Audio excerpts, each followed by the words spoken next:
Morning guys. मैं बहुत time से देख रहा हूँ कि यूट्यूब पे ना वीडियोस आ रही है न्यू होंडा सिटी की कि यहाँ से कुछ आई गेस लेफ़्ट एरिया से कोई नॉइज़ की प्रॉब्लम आ रही है। बट मेरे अकॉर्डिंग लेफ़्ट से भी आ रही होगी, हो सकता है, बट मेरे राइट साइड से बहुत प्रॉब्लम आ रही है। You just try to hear it, सुन के देखो आप ज़रा।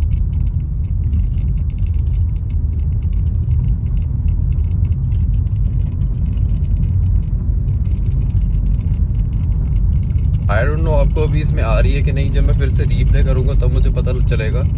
तो देखो यार, अगर किसी को सोल्यूशन मिलता है तो प्लीज़ मेरे को भी बताना। मैं भी एक बार एजेंसी से जाके कांटेक्ट करूँगा उनको।